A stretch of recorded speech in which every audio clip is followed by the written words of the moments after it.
Para negosiator Amerika dan Iran akan menghadapi tugas berat pemirsa untuk menutup kesenjangan dalam banyak isu yang belum juga terselesaikan, mulai dari serangan Israel yang terus berlanjut terhadap Lebanon hingga persediaan uranium yang diperkaya oleh Iran. Kedua negara telah menetapkan agenda yang sangat kontras pemirsa untuk pembicaraan perdamaian yang akan datang, yang akan diadakan di Islamabad, ibu kota Pakistan pada akhir pekan ini. Gencatan senjata selama 2 minggu antara Amerika dan Iran mulai berlaku pada Rabu pagi, dan ini mengakhiri 40 hari serangan militer Amerika dan Israel terhadap Iran yang telah mendorong kawasan Timur Tengah ke ambang perang yang lebih luas. Wakil Presiden Amerika Serikat J.D. Vance akan memimpin tim Amerika untuk menghadiri negosiasi perdamaian tatap muka dengan tim Iran di Pakistan, dan utusan Presiden Donald Trump Steve Witkoff serta Jared Kushner akan mendampingi Vance dalam pembicaraan ini. Dan dikabarkan kubu Iran akan dipimpin oleh Ketua Parlemen Iran Muhammad Baqir Khalibaf. Israel menyatakan akan mematuhi gencatan senjata, namun gencatan senjata ini tidak berlaku untuk Lebanon, meski Pakistan mengatakan sebaliknya. Menteri Luar Negeri Iran, Said Abbas Araghchi, mengatakan bahwa Amerika Serikat harus memilih antara menegakkan gencatan senjata atau melanjutkan perang berkelanjutan melalui Israel.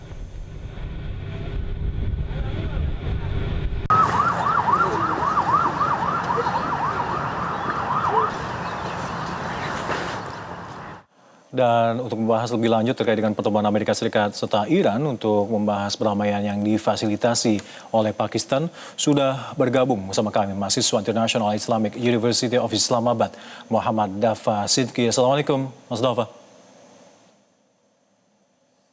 Assalamualaikum warahmatullahi wabarakatuh. Iya. Ya, Mas, apa kabar, bagaimana Mas? Anda melihat atmosfer yang ada di kota Islamabad selama ini? Apakah dari sisi pengamanan dan juga perbincangan publik yang ramai dibicarakan memperlihatkan betapa krusialnya negosiasi antara Amerika dan Iran ini di masyarakat Pakistan? Kondisi saat ini keamanan cukup ketat, ya, di mana pertemuan akan dilakukan di Serena Hotel, yaitu salah satu daerah yang cukup ketat bahkan sebelum dari gencatan senjata ini dilakukan dan sebelum pertemuan panas ini dilakukan, Serena Hotel ini berada di daerah diplomatik enclave yang sangat-sangat strategis, yaitu di mana daerah yang dikategorikan sebagai red zone. Ya, saat ini kondisi keamanan sangat super ketat. Bahkan Pakistan saat ini mengumumkan bahwasanya ada 2 hari libur nasional di tanggal 9 dan tanggal 10, mengingat 2 hari ini akan menjadi hari yang sangat bersejarah, baik itu bagi Pakistan sendiri maupun bagi dunia internasional. Baik, Seperti itu, Mas. Mas, terkait dengan agenda esok Jumat terkait dengan upaya digelarnya perdamaian antara Amerika dan di Pakistan ini, di mana tepatnya perjanjian di Islamabad ini digelar? Untuk upaya perdamaian, kemungkinan besar berdasarkan informasi yang sudah kita cari dan kita dapatkan, akan dilakukan di Pakistan, tepatnya di kota Islamabad, di Serena Hotel, yang mana Serena Hotel ini, sebagaimana saya sebutkan tadi, berada di tempat yang sangat strategis, yaitu berada di daerah diplomatic enclave yang memiliki keamanan berlapis-lapis, bahkan perkiraan sekitar 5-10 km radius sebelum Serena Hotel itu saja sudah tidak bisa dimasukin.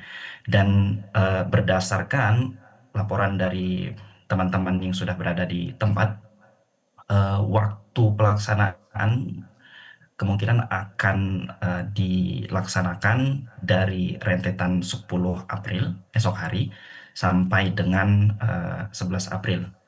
Ya, jadi rentetan waktunya adalah nanti delegasi datang ke Islamabad esok hari, dan kemungkinan akan dilanjutkan pertemuan di Serena Hotel pada tanggal 11 April untuk membicarakan negosiasi terkait perjanjian di antara kedua belah pihak. Begitu, Mas. Baik, Mas Dafa, apakah Anda juga mendapatkan informasi siapa saja delegasi dari masing-masing negara dan siapa tokoh kunci dari Pakistan yang menjadi mediator? Ya, untuk pemain kunci yang akan duduk di meja perundingan ini tentunya bukan delegasi biasa-biasa. Dan ini adalah tim elit yang dikirim oleh kedua negara. Di antaranya kalau kita melihat delegasi dari US, dari Amerika Serikat itu sendiri, pemimpin delegasi Amerika Serikat adalah Wakil Presiden JD Vance. Ya. Ini menjadi sinyal yang sangat kuat dari Washington. Ya, mengirim wakil presiden bagi saya itu bukan menteri luar negeri atau utusan khusus. Iya. Ini menunjukkan bahwa Presiden Trump itu sendiri menanggap serius ya, menganggap serius negosiasi ini. Yang kemungkinan fans ini nanti akan didampingi oleh dua juru kunci, yaitu Steve Witkoff, yaitu utusan khusus untuk Timur Tengah, dan Jared Kushner, yaitu menantu Presiden Trump itu sendiri yang merupakan arsitek utama kebijakan Timur Tengah di masa lalu. Ya, kemudian untuk delegasi Iran, Iran kemungkinan akan mengirimkan delegasi yang tidak kalah kuat, yang mana akan dipimpin langsung oleh Ketua Parlemen, yaitu Muhammad Bagher Ghalibaf, yang mana sebagai yang kita ketahui Ghalibaf itu bukan diplomat biasa. Dia adalah seorang figur yang sangat ketat dengan pemimpin tertinggi Ayatollah Mujtaba Khamenei dan memiliki latar belakang militer yang sangat luas ya. Dia pernah menjadi komandan pasukan udara Garda Revolusi Iran, kemudian dia adalah seorang heavyweight ya dalam politik Iran itu sendiri.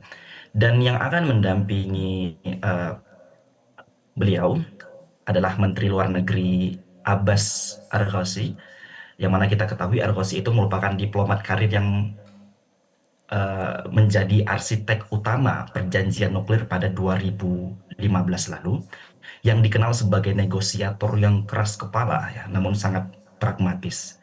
Yang selama berminggu-minggu ini mereka terus berkomunikasi secara intens dengan para pejabat di Pakistan. Tapi ada yang perlu menjadi catatan, ada beberapa pihak yang tidak hadir. Sampai informasi saat ini, kita mengetahui bahwasanya Israel ya, sebagai pihak yang turut di dalam pertarungan ini justru tidak diundang dalam pertemuan ini ya. Namun demikian, bayangan Israel itu akan sangat terasa di dalam ruangan itu, terutama karena konflik di Lebanon ya yang masih terus berlangsung, dan Iran telah mengecam akan meninggalkan meja perundingan jika dengan catatan serangan Israel ke Lebanon terus berlanjut seperti itu, Mas. Baik. Dan ini dipastikan pertemuan perundingan ini dilakukan secara tatap muka, tidak seperti perundingan sebelumnya yang dilakukan terpisah. Dan ini nanti akan dilakukan di hotel dengan pengamanan berlapis di lokasi yang sangat strategis, Mas Dafa. Sekali lagi. Ya, benar seperti itu. Jadi pertemuannya kemungkinan secara teknis akan dilaksanakan di Hotel Serena, yang kedatangan pada 10 April. Setelah tiba, mereka akan langsung menuju Serena Hotel. Ya, kemungkinan pada hari Jumat, esok harinya akan dilakukan beberapa pembukaan formal. Ya. Putaran pertama negosiasi akan dimulai pada Sabtu pagi, pada 11 April 2026 waktu setempat, yang awalnya tidak langsung face to face, begitu Mas.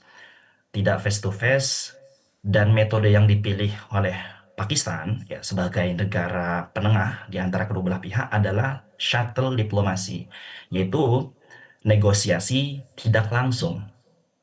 Dan negosiasi ini pada sesi awal, kedua delegasi kemungkinan akan ditempatkan di ruangan yang terpisah di dalam Serena Hotel, diplomasi US dengan ruangan tersendiri dan diplomasi Iran dengan ruangan tersendiri, dan Pakistan selaku pihak penengah akan bertindak sebagai shuttle yang bergerak bolak-balik di antara kedua ruangan untuk menyampaikan pesan, proposal, maupun tanggapan di antara kedua belah pihak. Dan negosiasi dengan cara shuttle diplomasi ini terbukti sangat-sangat berhasil dalam mencapai gencatan senjata 2 pekan lalu.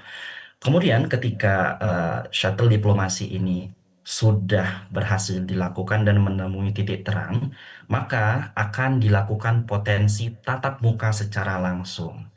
Jika suasana cukup kondusif dan kepercayaan di antara kedua belah pihak mulai terbangun, Maka sumber-sumber diplomatik mengatakan bahwa pertemuan tatap muka langsung antara delegasi Amerika Serikat dan Iran sangat-sangat mungkin bisa terjadi pada hari kedua atau ketiga. Dan ini yang akan tentunya menjadi momen bersejarah bagi semua pihak. Kemudian tahap terakhir, yaitu tahap konferensi pers. Ya, pada tahap terakhir, setiap negosiasi memungkinkan akan diikuti oleh konferensi pers terpisah dari masing-masing delegasi atau konferensi pers bersama jika ada kemajuan signifikan. Pakistan sebagai mediator juga diperkirakan akan mengadakan pembaruan berkala kepada media. Seperti itu ya Mas ya. Baik, Mas Dafa, dari sudut pandang Anda, apa sebetulnya kekuatan unik yang dimiliki Islamabad hingga Washington dan juga Teheran sepakat untuk bertemu di satu venue? Mengapa Pakistan ini bisa diterima oleh kedua pihak? Saya melihat dari jawaban yang cukup mendasar ya, yang muncul di benak saya. Karena kita sama-sama mengatakan mengapa Pakistan begitu ya. Kenapa bukan Swiss yang netral atau Oman yang sudah lama menjadi mediator tradisional antara Amerika Serikat dan Iran. Jawabannya terletak pada posisi geopolitis Pakistan yang sangat unik.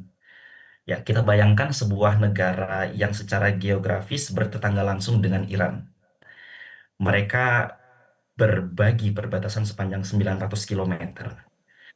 Namun pada saat yang sama, Pakistan juga memiliki hubungan militer dan diplomatik yang sangat erat dengan Amerika Serikat. Ini seperti seorang teman yang akrab dengan dua orang yang sedang berseteru, ya. Tapi tentunya bukan hanya ini, ada faktor lain yang lebih personal dan menentukan. Ya, menurut informasi yang telah kami dapatkan bahwasanya Presiden Donald Trump memiliki kekaguman pribadi terhadap Panglima Militer Pakistan, yaitu Field Marshal Asim Munir.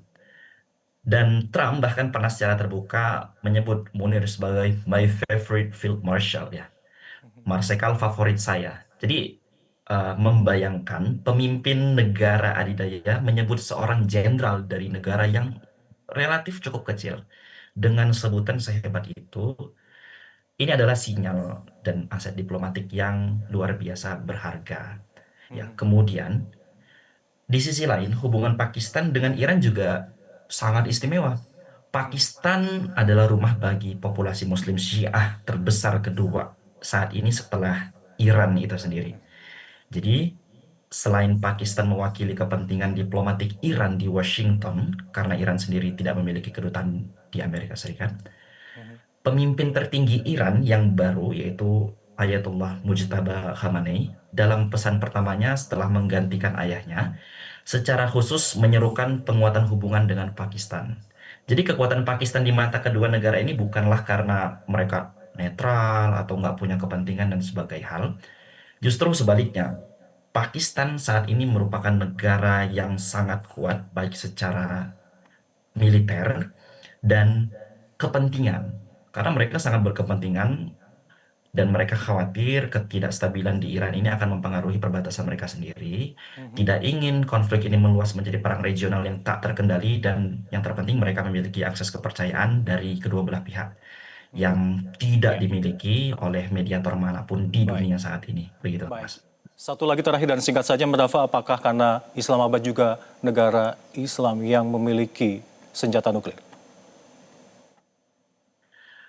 Ya, benar sekali karena tentunya Islamabad, maksud saya Pakistan Pakistan. merupakan negara Muslim yang memiliki senjata nuklir. Ya, mereka memiliki pemberdayaan nuklir yang cukup hebat dari waktu ke waktu dan ini tentunya berkat informasi yang saya dapatkan berkat keterbatasan wilayah mereka di tengah gencatan senjata dari berbagai macam pihak yang dipaksa untuk memiliki nuklir itu tersendiri. Dan tentunya ketika kita ingin mendamaikan seseorang yang sedang memiliki pistol dengan pistol, kita tidak akan mungkin mendamaikan mereka dengan tangan kosong. Tentunya kita setidaknya memiliki senjata yang sepadan, yang sama-sama dimiliki oleh kedua belah pihak. dan benar itu adalah nuklir itu tersendiri. Begitu, Mas. Baik, terima kasih telah berbagi perspektif dari Islamabad di Pakistan, Mas Dafa Sidki. Assalamualaikum. Dan Jelajahi cara baru mendapatkan informasi. Download Metro TV Extend sekarang.